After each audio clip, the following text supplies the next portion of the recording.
I stopped watching porn for two reasons, basically. The first one was that porn brought so much anger and violence into my private fantasies. And these were anger and violence that were not there originally to begin with. And I did not want that for me anymore. This was not me, and I decided to just put an end to it. Easier said than done. I'll get to it later, but...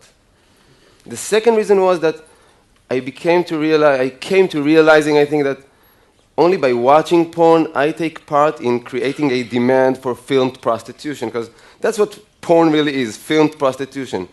Porna stands for prostitute, graphia stands for documentation, and prostitution was nobody's childhood dream, okay? That it is always a result of trouble and distress. Now, I became aware of that gradually when I was volunteering with men and women in prostitution, some of them victims of human traffic, serving aid in brothels, under the bridge, in street corners, but you don't really need to do all that in order to understand how this mechanism of porn and prostitution works. Because porn as a genre, it's not about erotica or healthy sexual communication. It is all about male domination of women, subordinance of women, not only as a sexual practice, as a way of being, as a genderial hierarchy in this world. Like if we would ask porn, if we were to ask porn, how does it define something as sexual? What qualifies, what defines something as sexual? Porn would laugh in our face. What defines sexual? Whatever men find arousing. Men find it arousing to choke a woman, to have brutal sex without one touch, hug, kiss, tender caress. Well, then it is sexual. It arouses men to see a woman or a child cry. It is sexual. It arouses men to rape a woman. Well, then it is sexual. In every mainstream porn gallery on the web, we can find the rape category, side by side with the humiliation category, abuse category, crying category, and so on. And this is all as if regular porn is not already filled with these motives. Even in its mildest version, the mildest version of porn, what porn is showing us, like, I don't know, 80, maybe 90% of the time, is actually sex with no hands involved.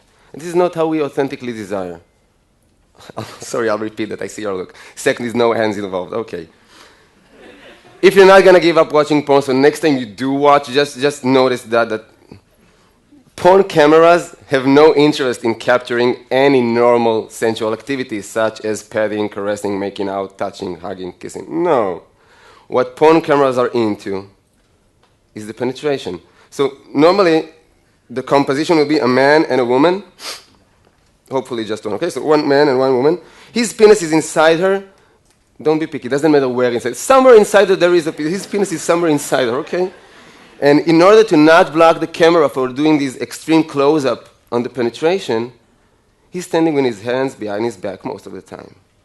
And the woman is in this uncomfortable position, and she needs to handle the penis inside her without damaging the hair or makeup work done on her, because that's money invested and time invested in her, without disturbing his aggressive movement, and mainly without blocking the camera. So the result is that we got two people having sex, different shapes and acrobatics or something, but they're having sex when the only body parts that actually touch each other are the penis and the part being penetrated. No hands involved. Now, I talk, I don't know, 250, 300 times a year. Soldiers, students, pupils. No one has ever come up to me and say, Ran, you know, that part with sex with no hand thing, that was my authentic desire. Like, when I was 11 or 12, I never wanted to kiss anybody or touch them. I was not curious about that. It was all penetrations to begin with. No one has ever said that. Before porn. After porn. In my private fantasies before watching porn, there was always a very strong narrative. And the narrative was of sensuality and mutuality, which means that I had always imagined what I will say to her. What would she possibly answer? What options do I have to respond? In real life, it never works like I planned, but it was super important in my mind in terms of arousal, the build-up, the location, the setting, where will it be? What are the circumstances of me and her being all alone all of a sudden? How will this bodily inflaming between us will emerge step by step. It was super important before porn. After making a habit out of porn, it conquers your mind and it invades your brain, and I lost my ability to imagine, which means I found myself, and I won't be too explicit, but trying to masturbate, just closing my eyes, trying to fantasize desperately about something human and not making it because my head was bombarded with all those images of women being violated and subordinated and forced into pretending they enjoy diabolic sperm rituals, okay? So this is pretty much the result. And we are all vulnerable to pornography. It's not just young people. And we should be very careful, I think, with not only what we put into our bodies, but in terms of food and nutrition, in what is the nutrition of our mind? Because everything we watch invades us. I'll give you a short example from non-sexual areas. I came back home, and my beloved one was watching some cultural junk. She was watching a karaoke show, auditions, the one with the chairs spinning. And we don't have a TV set back home, okay? We don't have a TV set back home, but only because it allows us to falsely present ourselves as deep and profound people. Wait, I know, no, I never heard of that. Mastectomy, who? Angelina, no, we don't have a TV. We watch every cultural junk possible, okay? Not me, not her, we don't contemplate about l'existence. We download stuff, and we download all cultural junk. So I'm watching this 20 minutes karaoke show, and it was so boring and tedious, okay? 2 minutes talking, 4 minutes blabbering about it. I lost patience after like 20 minutes, and I went off to take a shower. And the most interesting part was in the shower, because what I found out there was myself in my most pathetic ever. I'm going to share it with you. I want to feel that you actually accept me and love me, so I have to share my most pathetic, and you have to accept it now. I don't know until I got over myself if it took me, 5, 7, 10 minutes to realize that I'm standing under the water in the shower, pondering severely what would have been my song for the auditions. Deep and profound, mind you. I won't be doing this Rihanna, Lady Gaga, I'll be doing Mercedes Sosa, Como un pájaro libre. I'll be doing a cover for Bob Dylan's Blind Willie McTell. Ain't that deep and profound? I had to realize that I'm an idiot because I have no talent for music. More than that, I never wanted to be neither a musician nor a single songwriter. This was never a part of my inner world of wishes. Okay, but I'm a human being. What can I do? I was watching that for 20 minutes. It entered my brain for a while. So if we take this example and we just try to measure or estimate the impact of 20 minutes of watching no matter what, how it invades our mind and conquer our wantings and desires, let's just try to imagine, or I can share with you orally, what is the impact of 20 minutes of watching porn once, twice a week, nothing unmoderated? It's overtaking. And porn is in our households whether we want it or not, and I believe that it does not agree with our well-being. And because we have internet in the Western world all over the place, almost in every cellular phone now, we've got 90% of 12-year-olds watching porn on a regular basis. And it has both an addictive effect and a paralyzing effect. It's addictive because we develop somewhat of a dependency in porn, but the paralyzing part is because, mainly for young boys and men, because porn is teaching us that as a man, you are solely valued in sex by having a large penis and an eternal erection. According to porn, being a valuable sexual partner does not relate with being sensual, passionate, attentive, generous, well-coordinated. None of the above. It is all about large penis and eternal sunshine, which we don't possess. So boys become paralyzed, and if they don't become paralyzed by watching porn, very often they turn into imitators of what they saw, which means they become aggressors. Aggressors, even when emotion is involved. Like, there is so much sexual abuse going on nowadays within the confines of what we perceive from the outside as beautiful teenage love stories or healthy adult relationships, because we don't really talk about sex. We just see it all over the place. We don't really talk about it. So what goes on in the confines of a certain room, but these are all sexual mutations that happens. If we talk about women, it's not only that, but young girls and women get the message, not only from hardcore porn, but from our porn-influenced mainstream culture. Have you seen any Miley Cyrus, Lady Gaga video clip, commercials. That's porn with clothes on it. So girls get this notion that if you want to be worthy of love, first and foremost, you have to be worthy of sexual desire. And now, the definition of sexual desire almost equals be like a porn star. So I work in dozens and dozens of high schools and junior highs. In every single one of these schools, I find girls that at a certain point agreed to be documented in an intimate situation because they wanted to please some guy that they had feelings for. And this guy misappropriated their trust. Always same story, so he sells it on WhatsApp application or on the web, in the internet. And normally nobody even addresses him in terms of moral. But it is always girls that suffer from shaming and mortification. They can change school, they drop out normally, change school, move to another city, and still be haunted on social networks. They develop clinical depressions, severe eating disorders, as if we don't have enough reasons in our culture to develop eating disorders.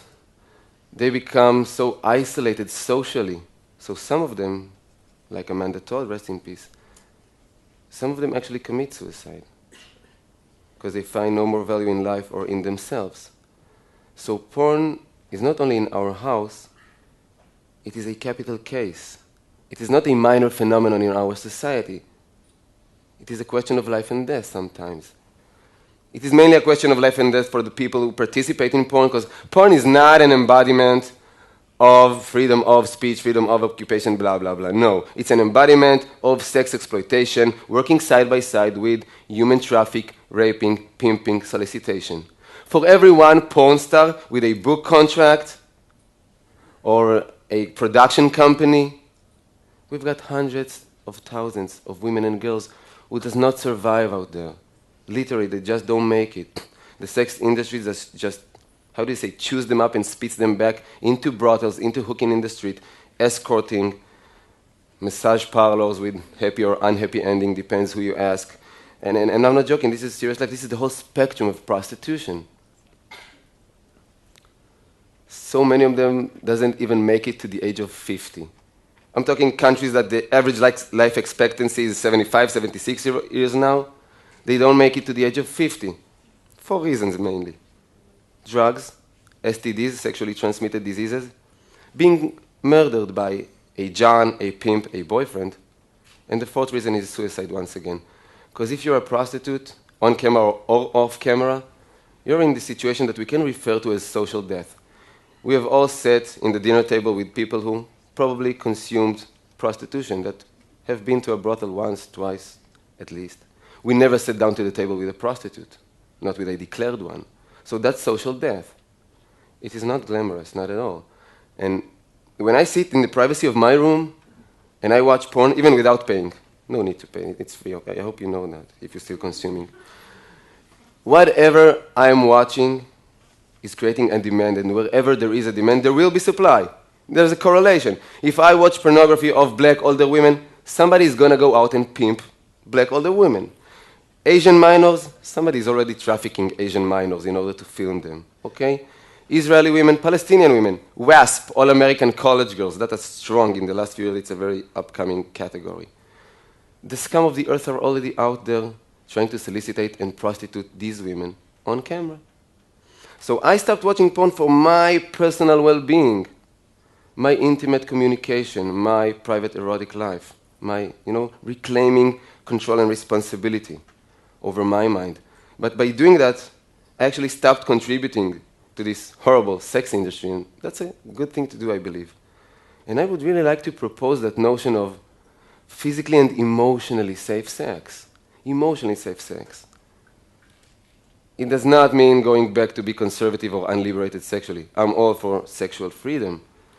It just means that we need to put genderial hierarchy aside, subordinates aside, and bring back in, let's just say, laughter as a critical mass for intimacy. Two souls, two humans, two souls alone in private. Can they please have a laugh together? I don't care if they know each other for a decade or for an hour. If two souls alone in a room does not manage to have a laugh together, what good could possibly grow there, sexual and non-sexual? That's emotionally safe sex. I've got so many things I really want to share with you, but I feel like my time is almost up. So I just really want to ask for us to speak about these issues more, because I strongly feel that our history of silence never did us any good, because silence only perpetuates more silence, while talking normally gives birth to more talking, more sharing, more identification, more awareness, more change. Small change in our small, humble life, but real change, a true one, emotionally safer. Thank you for listening.